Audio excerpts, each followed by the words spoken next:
Have you ever wondered how your life would look if you were born into another family? You know that gut punch when your grown kid goes radio silent for what feels like an eternity, leaving you to spiral through every possible catastrophe from foolish escapades to outright disasters that you always half-jokingly warned them about during those tense family dinners.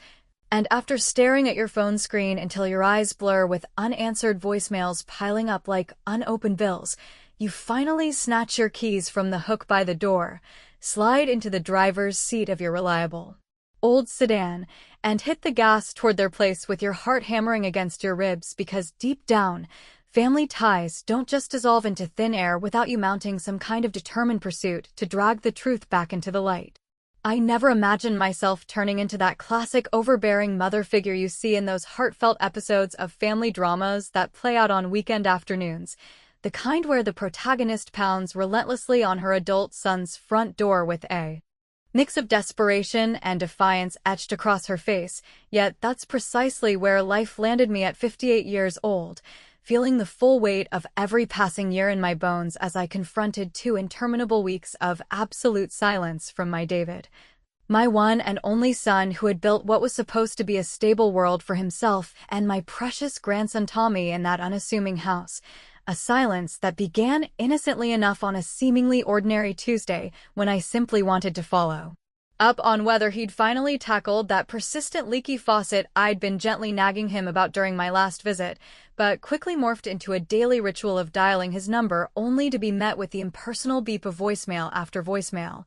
each one chipping away at my composure as I paced the familiar confines of my cozy kitchen back in our quiet Cleveland suburb, where the neighbors maintain their lawns with military precision, yet somehow remain blissfully detached from the personal upheavals unfolding just beyond their white picket fences. I'd prepare my morning coffee extra strong and unadorned, mirroring the darkening cloud of my mood,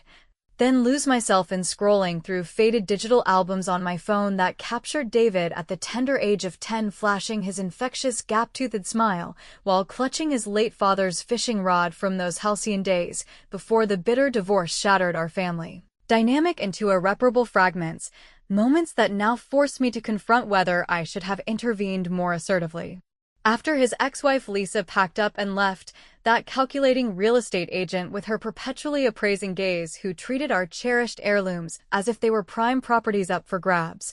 But I pushed such self-recriminations aside by reminding myself that at 35, David was a capable mechanic with those rugged, oil-stained hands earned from his steady position at the local Ford dealership, navigating the rigors of single fatherhood to little Tommy, so what catastrophe could possibly derail such a grounded routine except perhaps the everyday chaos of balancing work demands with parenting duties that so many folks in our neck of the woods grapple with silently. As the first week dragged on with its unrelenting void of response,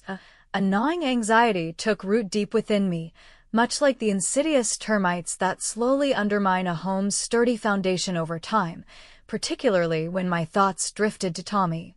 that endearing 5-year-old bundle of energy who shared David's bright blue eyes and possessed a laughter so pure it could thaw the chilliest winter winds rolling in from Lake Erie, the same boy who during my visits would wrap his small arms around my leg and plead for one more recounting of Grandpa's riveting stories from his service days, prompting me to leave increasingly urgent messages that blended maternal scolding with raw pleas, such as the one where I said, "David, if this is another one of your mulish phases where you test how far I'll go to pull you back, at least send a quick text confirming your breathing, you big stubborn oaf." Yet the only reply remained the hollow echo of disconnection, which began infiltrating my sleep with vivid nightmares of highway pileups involving his work truck or regrettable altercations spilling out from dimly lit bars, especially since he'd casually mentioned lately hanging out more with that questionable friend Rick from the auto supply warehouse, a man whose shady undertones always set my instincts on edge. By the second week, the mounting pressure crashed over me with the force of an oncoming locomotive barreling down the tracks, my companions at the local senior center picking up on my evident distraction even during our routine bingo games when old Gladys would quip, "Margaret, you appear as though you've misplaced your winning streak on the card," to which I'd muster a weak laugh and deflect with, "Oh, it's just the Usual family rigmarole. You understand how sons have a knack for probing whether you'll chase them across state lines if they vanish. But beneath that forced levity, a simmering panic brewed relentlessly, conjuring unwelcome flashbacks to David's rebellious teenage years when he ditched school to tinker endlessly with engines in the garage, forcing me to fabricate excuses to his teachers while juggling my own shifts, and in that moment of clarity amid the turmoil, I recognized that I could no longer afford to wait passively, not with Tommy's cherubic face invading my every restless dream, so I loaded up my aging Honda with a thermos of hot tea, a few granola bars for the road, and a quick pat to my faithful tabby cat before embarking on the 3-hour journey to his Akron home that crisp Friday morning. The interstate unfolding before me like a ribbon of tension as I weaved past lumbering semi-trucks and mentally replayed our most recent spats, including the heated exchange over how Lisa's relentless alimony demands were siphoning away his hard-earned savings, pondering whether sheer pride had erected an impenetrable wall preventing him from reaching out for the support he so clearly needed from his own mother. Arriving in his driveway shortly after noon, the scene immediately struck me as profoundly amiss in that modest ranch-style house with its weathered porch that we had all pitched in to purchase 5 years earlier, now marred by stacks of uncollected newspapers resembling discarded memories and a mailbox overflowing with neglected correspondence. His pickup truck nowhere in sight, but the front door standing slightly ajar as though beckoning some unforeseen intruder into its midst, and as I emerged from the car with my pulse quickening like a drumbeat in my chest, I called out tentatively, "David? Tommy? It's Grandma here to sort this out," my voice betraying a subtle tremor because after enduring such prolonged isolation, who among us wouldn't feel the strain cracking through? And upon nudging the door wider, a wave of stale, stagnant air enveloped me carrying hints of unfinished meals and unwashed laundry.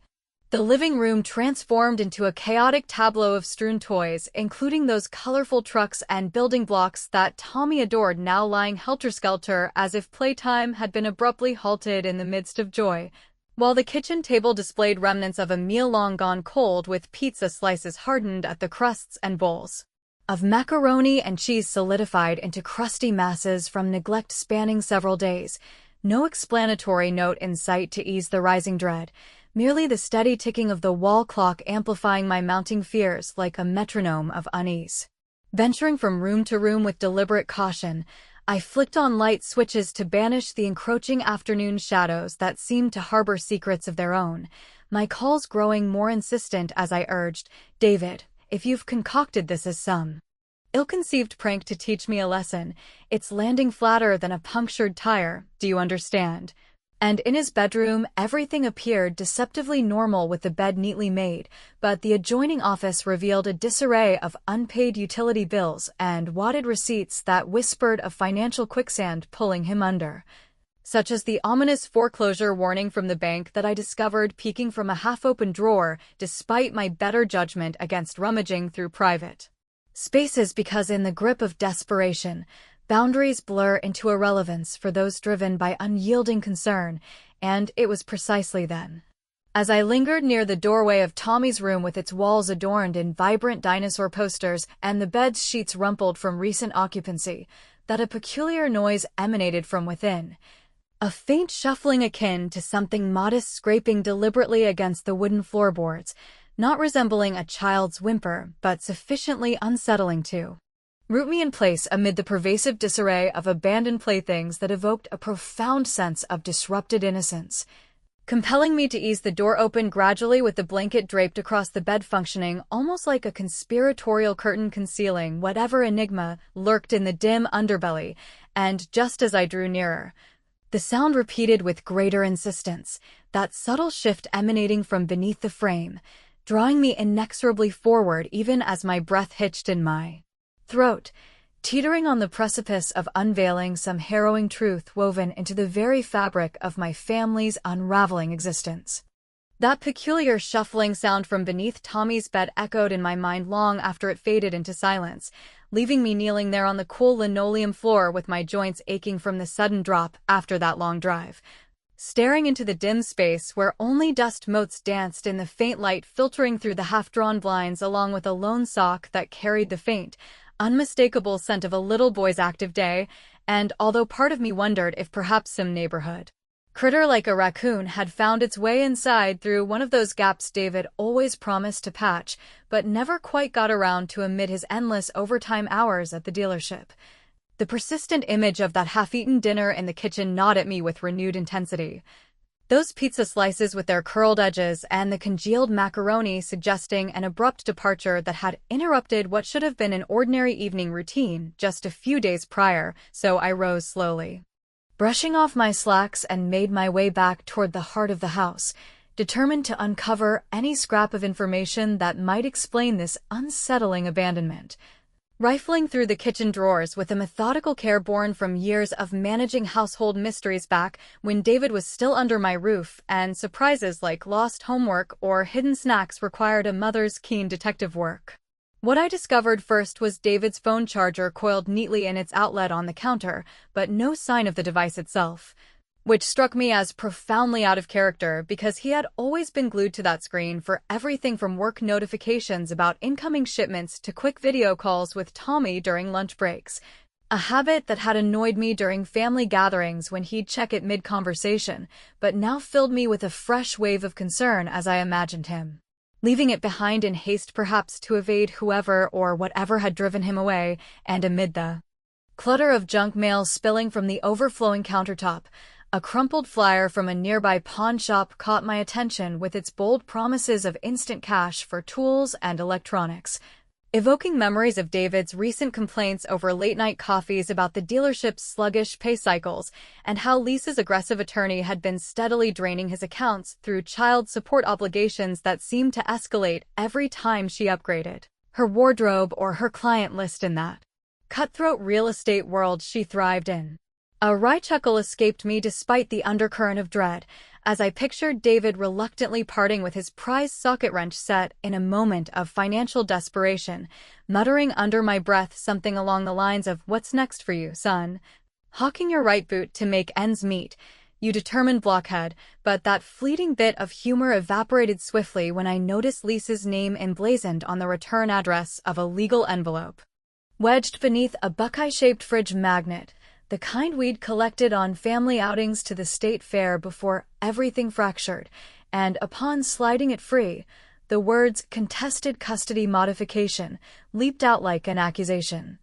stirring a potent mix of anger and protectiveness because Lisa had battled fiercely in court to retain primary access to Tommy only to flake on scheduled visits whenever a high commission property showing conflicted with her socialite schedule. Decisions that had left my grandson confused and me fuming at her self-serving priorities, so I tucked the document into my purse for closer examination later, resolving in that instant to confront her polished facade directly if David failed to materialize soon. The enveloping uncertainty settling over the house like the thick fog that often blanketed the Cuyahoga River Valley after rain, prompting me to venture next into the attached garage where David's tools lay scattered across the workbench as though a sudden whirlwind had torn through his ongoing projects, the absence of his truck leaving oily stains on the concrete floor like silent witnesses to his unexplained vanishing act alongside a partially assembled engine block that spoke volumes about the stalled momentum in his life lately. It was at that precise moment when the distinct crunch of tires on the gravel driveway outside pulled me from my reverie, and peering cautiously through the grimy side window blinds, I spotted Rick's battered Chevy Silverado easing to a stop with its engine rumbling like an ill-tempered beast. That opportunistic sidekick of David's emerging from the cab with a bulging duffel bag slung casually over one tattooed shoulder as if he held some proprietary claim to the property, a sight that immediately set my maternal alarms blaring because Rick had always exuded an aura of unreliability with his slicked-back hair, perpetual 5 o'clock shadow, and tales of get-rich-quick schemes involving flipped cars that bordered on the dubious, the sort of associate who promised easy money but delivered complications, so I slipped quietly toward the back entrance with my heart rate accelerating, positioning myself just out of direct sight as he approached the front door whistling a twangy country melody that grated on my nerves and called out in a booming voice, "Dave, "You around, pal? Brought that alternator you were after for the side gig," his words confirming some collaborative endeavor that now felt laced with suspicion given the timing. When he pushed inside without knocking, heading straight for the garage area, I stepped into view with deliberate confidence, arms folded across my chest over my sensible cardigan and demanding in a tone that brooked no nonsense. "Just what do you think you're doing here, Rick? Rummaging through my son's things, and if you have any inkling where David or Tommy might be, you spill it right now before I raise a ruckus that echoes all the way to the sheriff's office," catching him off guard so thoroughly that he nearly dropped the bag, his eyes widening in surprise before narrowing into defensive slits as he stammered excuses about merely delivering a part for an upcoming job they had bid on together at the shop. But I pressed forward undeterred, my gaze locking onto the duffel where faint outlines of bundled cash protruded through the canvas, igniting a spark of realization that perhaps David had entangled himself in one of Rick's underhanded loans. Or worse, some illicit parts resale operation that explained the mounting debts hinted at in those scattered receipts.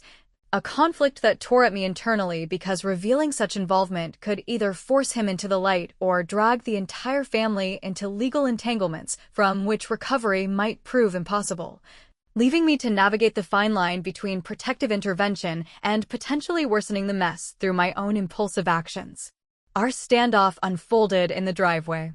Under the lengthening shadows of late afternoon, Rick blustering about boundaries and suggesting I but out of grown men's business, while I countered sharply with observations like, "I'll mind my business plenty once you explain why you're slinking around an empty house like some two-bit operator from those cautionary tales we all hear about in the neighborhood watch meetings," infusing my retort with a touch of that dry,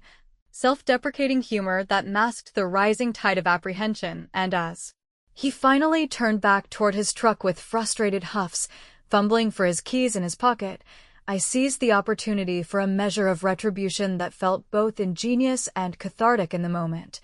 Palming the spare key he'd carelessly left dangling from the ignition during our exchange, a trick I'd learned from years of safeguarding my own vehicle's spares, and once he drove off in a spray of gravel, I utilized David's array of garage implements to subtly adjust the exhaust manifold on his tailpipe just enough to ensure it would belch thick, acrid smoke like a malfunctioning factory stack the next time he pushed the accelerator, a petty yet pointed sabotage that brought a sly smile to my face as I envisioned his confusion and embarrassment.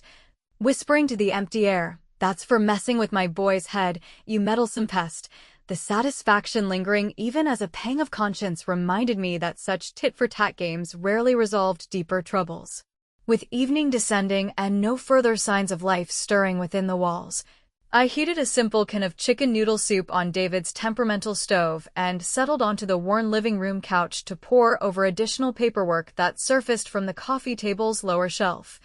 Documents detailing aggressive collection notices from creditors that painted a picture of escalating financial strain intertwined with Lisa's legal maneuvers, but it was Tommy's recent crayon drawing affixed to the refrigerator door,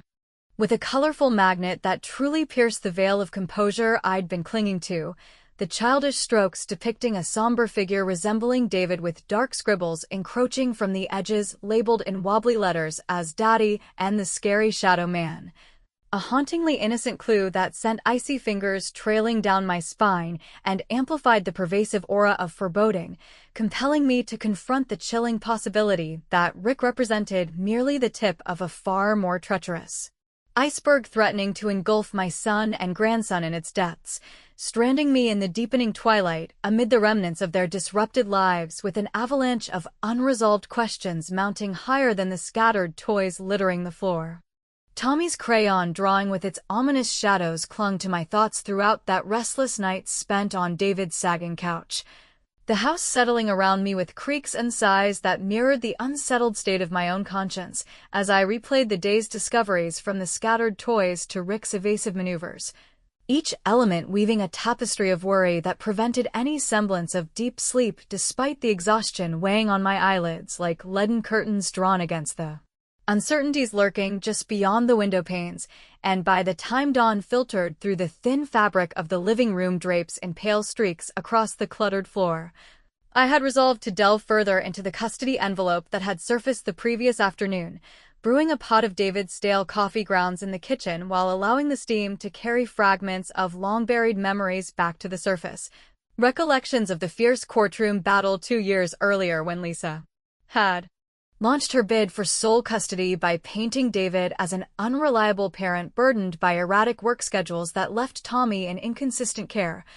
A narrative she spun with the precision of a seasoned salesperson closing a high-stakes deal. And I had risen to his defense like a lioness in that sterile hallway outside the judge's chambers, confronting her directly with words that still echoed sharply in my mind, such as, "If you truly want that boy in your polished world of showings and soirees, you'll have to step over this mother-in-law first, you calculating climber of social ladders." A stand that ultimately swayed the ruling in David's favor, but at the cost of embedding permanent fissures in our already strained relations, forcing me now to grapple with the nagging doubt whether my overzealous interference had inadvertently isolated him further during his most vulnerable post-divorce phase, a dilemma that twisted through me as I sipped the bitter brew and stared at the drawings. Crude figures, wondering if my history of stepping in too forcefully had contributed to the silence enveloping his life, like an impenetrable fog rolling in from the industrial outskirts of Akron. The internal tug-of-war intensified as I considered dialing Lisa right there in the quiet morning light slanting across the countertops cluttered with unpaid bills and condiment bottles. Recognizing that such a call represented a hornet's nest of potential backlash, because delving into the remnants of their marital fallout always invited her brand of polished deflection laced with subtle barbs. Yet the compulsion born from maternal desperation overrode any hesitation about propriety, so I retrieved the envelope from my purse and punched in the number listed on the letterhead, her voice emerging on the fourth ring with that artificially upbeat lilt she reserved for clients and confrontations alike, greeting me with "Margaret. To what do I owe this unexpected pleasure so early in the day?" And without preamble, I launched into the heart of my concerns, outlining David's prolonged absence, the disarrayed house teeming with signs of abrupt departure, and Tommy's untouched belongings scattered like breadcrumbs leading to an unknown peril, pressing her firmly with, "Lisa, level with me for once. What role do you play in this vanishing act, and spare me the rehearsed denials, because I've seen enough of your maneuvers to spot the patterns from a mile away," infusing my query with the raw honesty of a woman wearied by years of navigating family deceptions that had eroded trust like rust on an old chassis. Our conversation unfolded like a tense negotiation over invisible battle lines, with Lisa initially dismissing the situation as David's typical dramatic flair, perhaps involving a spontaneous fishing trip to escape routine stresses, her laughter tinkling falsely through the receiver like wind chimes in a storm. But I detected the underlying strain in her pauses, that veneer of composure cracking under the weight of whatever resentments she harbored since forfeiting the marital home in the settlement and retreating to her upscale condo in Columbus, where appearances reigned supreme, and as we volleyed accusations, her countering that I still treated David like a child incapable of independence, while I retorted that prioritizing cocktail hours over consistent parenting hardly qualified her as a model of maturity. She let slip a pivotal detail amid her defensiveness, mentioning offhand that David had apparently consented to an additional support payment adjustment just last month through documents she'd submitted to streamline Tommy's educational fund. A revelation that prompted me to end the call abruptly and storm back to the office space, where stacks of files awaited like dormant landmines, my hands trembling slightly as I sifted through the drawers until unearthing the corresponding paperwork, the signatures appearing suspiciously fluid and the timestamps misaligned in a manner that screamed amateur forgery when cross-referenced against David's authentic handwriting samples from old loan applications, igniting a blaze of fury at her audacious scheme to manipulate finances under the guise of familial welfare. A betrayal that deepened the emotional chasm and forced me to confront the moral crossroads of reporting the fraud immediately to authorities or pursuing a more personal form of accountability, a choice that might strike outsiders as vindictive overreach from a meddlesome matriarch, yet felt inescapably justified in the surge of protectiveness surging through my veins like adrenaline after a close call on the highway. As the morning progressed into a sun-drenched afternoon with birdsong filtering through the open windows mingling incongruously with the house's oppressive stillness, involuntary flashbacks cascaded upon me during the archival hunt. Visions of raising David single-handedly in our modest Cleveland row house after his father's untimely passing in that devastating factory mishap, where I'd pulled endless double shifts at the corner diner slinging plates of meatloaf and pie to fund his vocational training in mechanics, while foregoing my own dreams of travel or evening classes, because family obligations anchored me firmly in place. Sacrifices that had instilled in him a fierce independence, but perhaps also a reluctance to lean on others during crises, and in that reflective haze, the atmosphere thickened with an undercurrent of regret-tinged uncertainty, every rustle of papers echoing the impending clash of reckonings yet to unfold, compelling me toward the computer on the desk where I navigated to public forums and review platforms frequented by her professional circle, crafting an anonymous post under a pseudonym drawn from a long-forgotten family recipe book that detailed a fictional yet pointed client experience involving deceptive documentation practices that nearly derailed a vulnerable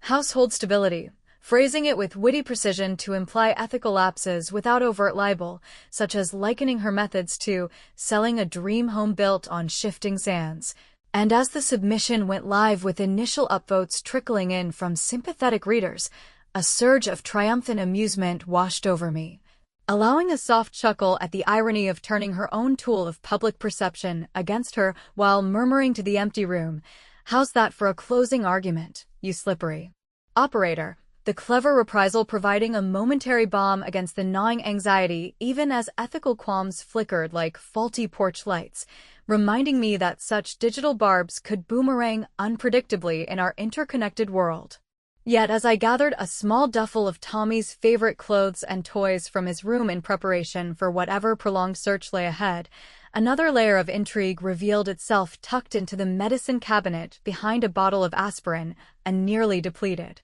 prescription for anti-anxiety medication prescribed to David only weeks prior, the label's date aligning perilously close to the onset of his silence and underscoring how Lisa's relentless legal pressures had exacerbated his underlying stresses into something potentially debilitating. A subtle hint that intertwined with the printed call logs I'd glimpsed earlier showing a flurry of exchanges with Rick in the hours leading up to the void, propelling me toward the front door with a renewed sense of urgency to pursue that questionable lead before the shadows of doubt consumed the daylight entirely, the escalating conflict humming like a distant thunder promising storms that could uproot the fragile remnants of our family tree if left unchecked. Those printed call logs detailing David's frantic exchanges with Rick in the final hours before his silence descended burned like a persistent ember in my pocket as I secured the front door of the house that late afternoon, the sun casting elongated shadows across the unkempt lawn and the driveway where Rick's tire tracks still marred the gravel like accusatory scars. And with the weight of the day's revelations pressing upon me from the forged custody papers to the anxiety prescription that hinted at deeper fractures in his composure, I slid behind the wheel of my Honda and directed it toward O'Malley's Tavern on the fringes of town. That dimly lit establishment where David had sought solace in cheap drafts and familiar faces during the raw aftermath of his divorce from Lisa, a place I had hauled him away from on more than one occasion after closing time with stern admonishments like, "Drown your troubles in soda instead of suds, son, before you wake up regretting more than just the tab," delivered with the blend of exasperation and reluctant amusement that had become my trademark in dealing with his stubborn streaks. But now those logs illuminated a pattern of escalating communication suggesting Rick's involvement extended far beyond casual camaraderie into territories of potential peril that demanded immediate clarification, even if it meant immersing myself in the haze of cigarette smoke and country rock anthems that permeated the bar's worn wooden interior. The drive unfolded under a sky bruised with impending twilight hues. Passing the familiar landmarks of Akron's working-class neighborhoods from the rusted silos of abandoned factories to the neon glow of corner pharmacies, where folks like us picked up prescriptions for everything from high blood pressure to heartache, my mind racing ahead to the confrontation while second-guessing the wisdom of venturing alone into such a venue as a 58-year-old woman more accustomed to book club Meetings then. Barroom inquisitions, yet the compulsion to unearth answers overrode the flicker of self-preservation because inaction had already cost me 2 weeks of torment and Tommy's welfare hung in the balance like a fragile ornament on a storm-tossed tree.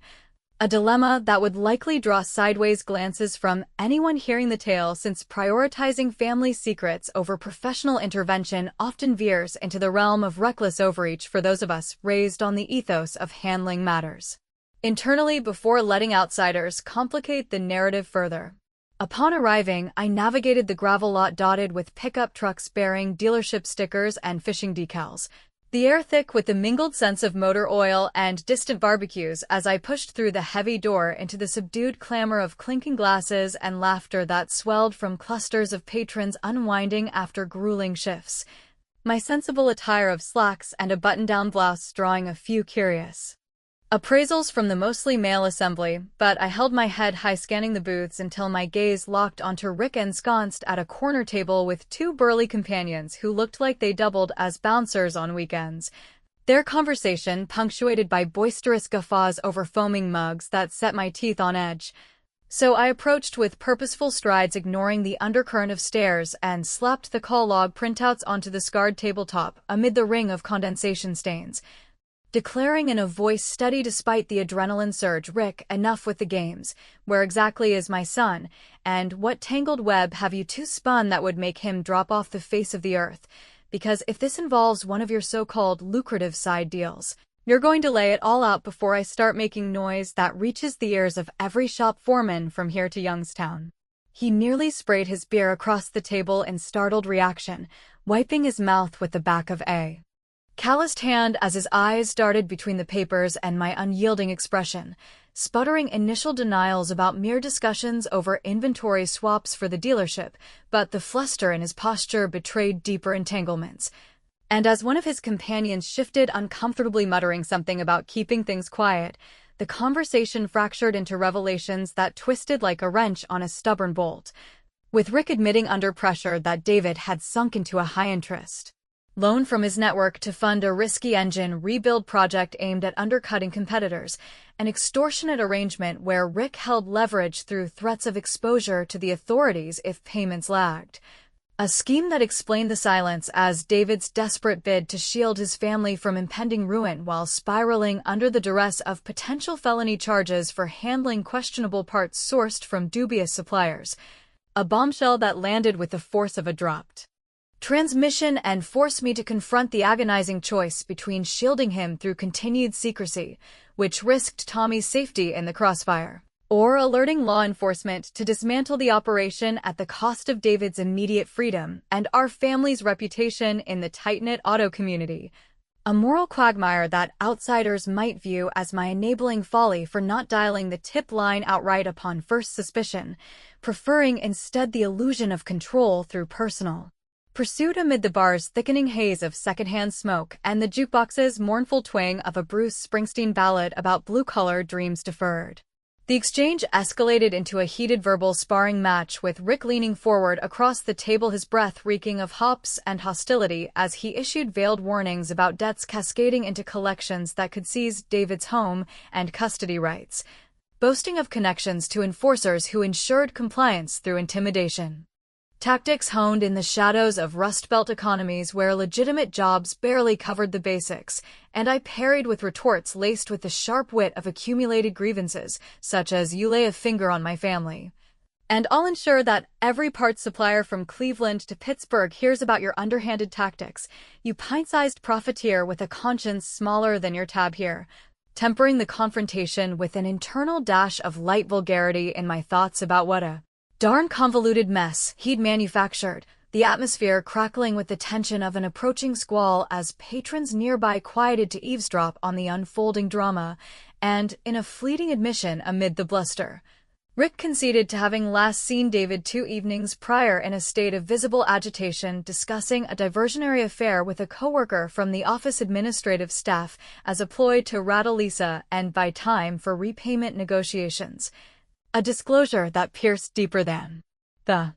financial woes because it evoked painful parallels to my late husband's indiscretions during our own marital strains years ago. compelling me to reassess whether my guidance had truly equipped David to navigate such pitfalls or merely postponed the inevitable collisions with poor choices. As the bar's crowd began to thin with the approach of evening rush hour outside, Rick excused himself to field a vibrating call on his phone. Abandoning his laptop propped open on the bench in his haste, which presented an unforeseen window for retribution that ignited my resolve like a spark to dry tinder.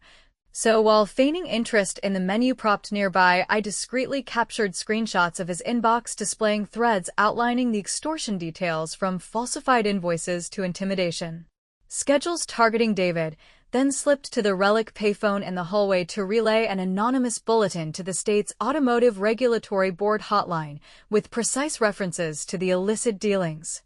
That would initiate investigations and halt his fraudulent bids cold, a shrewd maneuver designed to sabotage his operations from the inside without implicating myself directly. Deriving a quiet thrill from the ingenuity as I overheard him return grumbling about signal issues, murmuring to myself, "Consider that your way-up call, you scheming sidewinder." The witty payback offering a fleeting sense of equilibrium even as doubts swirled about the collateral fallout on David's already precarious situation, the impending conflict reverberating like the bass from the speakers as I trailed him discreetly to the parking lot gleaning fragments from his phone conversation about an imminent rendezvous at a derelict warehouse on the industrial fringe. Staring back toward David's house under the veil of emerging streetlights that flickered like uncertain beacons along the potholed roads, I wrestled with the ethical bind of staging an intervention at that shadowy meetup versus biding time until morning to involve professionals, Tommy's poignant drawing now secured to my dashboard as a poignant reminder of stakes far beyond personal vendettas. But a sudden chime from the burner phone I'd borrowed from the house bar revealed an incoming message from an unrecognized number bearing Lisa's signature flair. "Back off the digging, Margaret, or you'll unearth more regret than resolution." A cryptic threat implying her complicity ran deeper than mere custody skirmishes and yanking me inexorably toward the unresolved enigma awaiting in the quiet rooms, the earlier shuffle beneath the bed resurfacing in my memory like a persistent whisper urging return to confront the heart of the shadows that had ensnared my loved ones.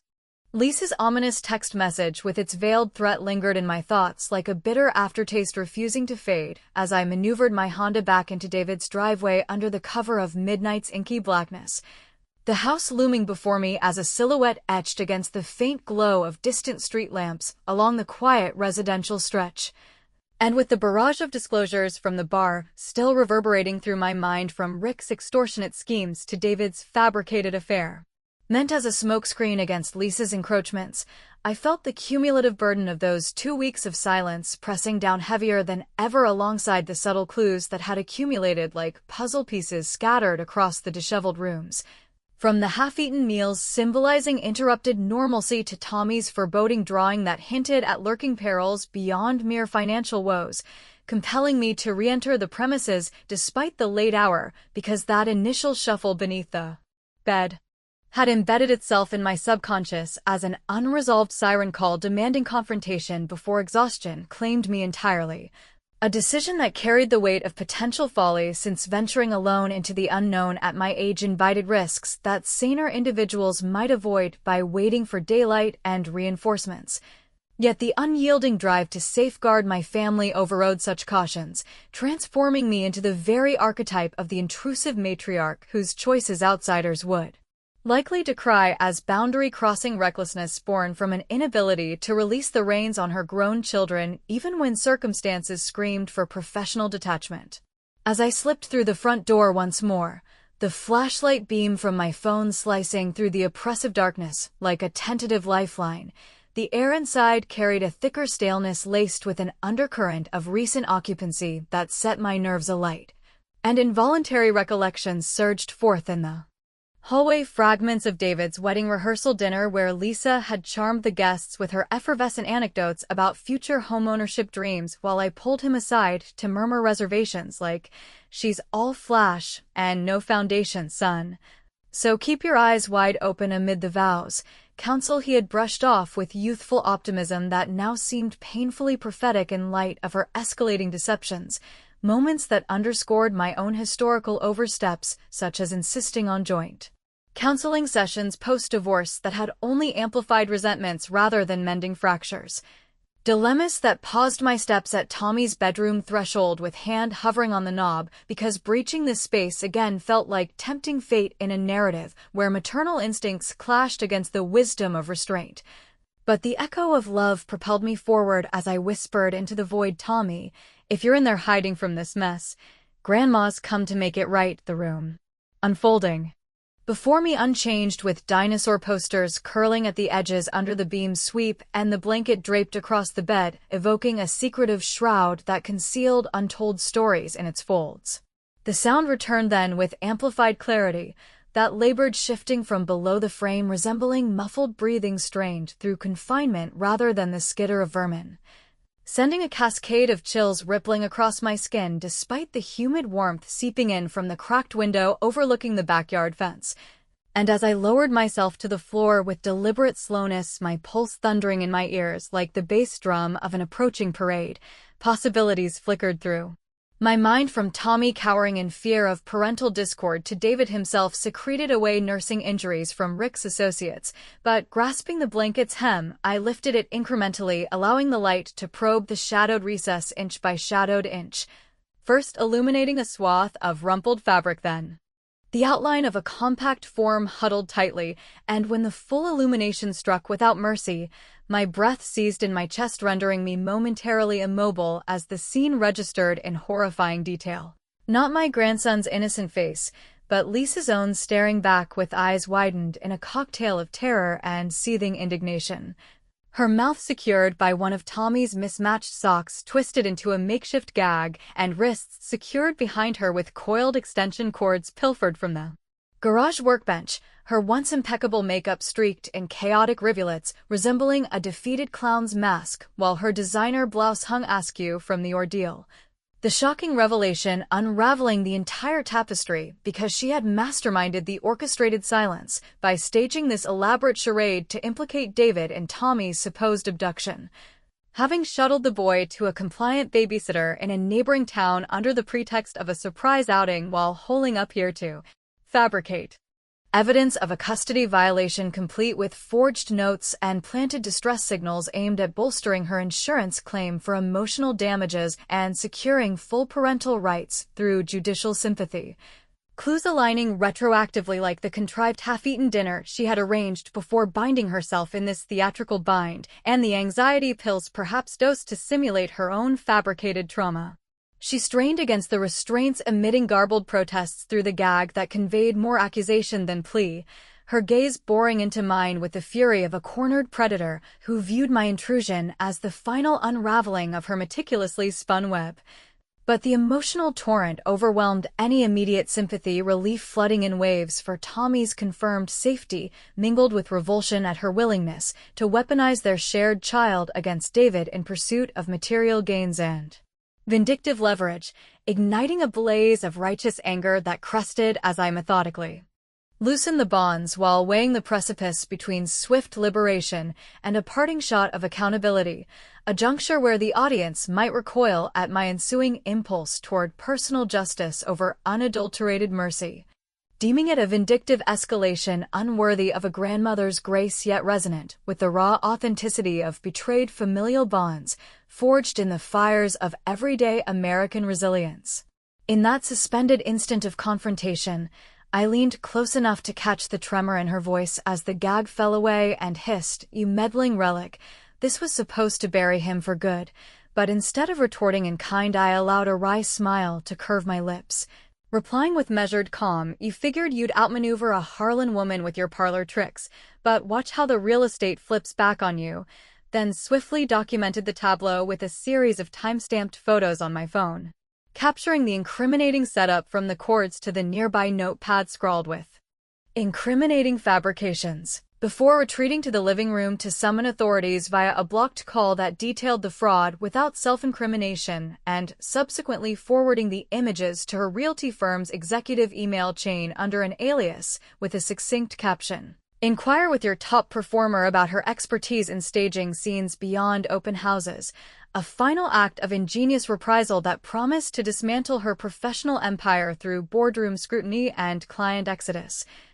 Evoking a chuckle of ironic satisfaction as I imagined her scrambling amid the fallout while murmuring to the shadowed walls, "That's for twisting our boy into your schemes, you artful dodger." The witty closure tempering the chaos, even as waves of introspection crashed over the potential repercussions on Tommy's perception of his fractured parental landscape. Hours ticked by intense vigil until the front door creaked open around 3 in the morning, admitting David disheveled and hollow-eyed.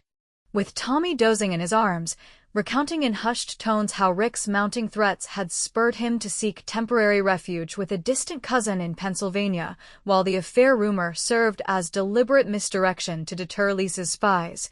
Revelations that knit the loose threads into a semblance of coherence amid tear-streaked embraces and whispered apologies for the imposed silence born from shame over his entanglements. But as first light pierced the horizon and news alerts buzzed on my phone about Lisa's impending arrest amid swirling headlines of deception and high-profile divorces, an undercurrent of ambiguity settled over the reunion, like morning mist refusing to burn off. David's sidelong glances conveying a wariness toward my uninvited deep dive that hinted at lingering resentments over boundaries breached. Tommy's sleepy queries about why Mommy played hide and seek so mean, hanging unanswered in the air, leaving me to ponder amid the tidying of scattered toys whether my cascade of vengeful interventions had truly fortified our bonds or merely postponed the inevitable reckonings with trust eroded and shadows that shifted perpetually just beyond the reach of full illumination in the unpredictable terrain of family legacies.